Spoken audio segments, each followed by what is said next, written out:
Le Pays Gex est classé parmi les déserts médicaux les plus importants de France. Il manque beaucoup de médecins dans cette partie de l'Ain proche de la Suisse.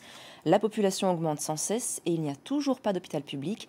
Un projet de clinique est lancé, mais il ne fait pas l'unanimité. Franck Grasso et Marine Zamit. Il y a là des élus, des médecins, des professionnels de santé.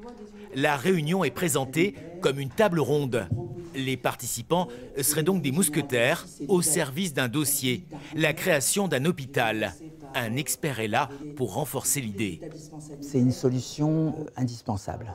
Je ne pense pas qu'on puisse tenir encore longtemps avec des rustines, vous voyez, pour essayer de pallier les inconvénients de ces hôpitaux qui sont à 50 km de chez vous.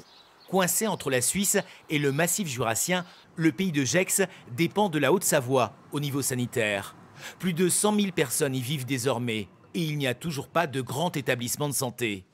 Au moment du Covid, les Gessiens ont eu peur. Depuis, les pétitions se succèdent pour décrocher un hôpital. Le maire de Ferney-Voltaire le verrait bien ici, sur sa commune. Hôpital public, privé Alors, il y a le service au public, il y a le service public. C'est un service au public. Dans ce Pays de Gex, qui est un désert médical, il fallait faire quelque chose. Mais l'idée d'une clinique ne fait pas l'unanimité.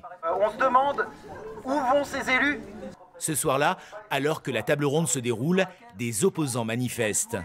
Ce qu'on pense, c'est qu'une clinique privée, ça va engendrer des dépassements d'honoraires. Et nous, ce qu'on veut, c'est un accès aux soins qui permette non seulement qu'il n'y ait pas de dépassement d'honoraires, mais aussi des spécialités qui ne fonctionnent pas selon un système de rentabilité.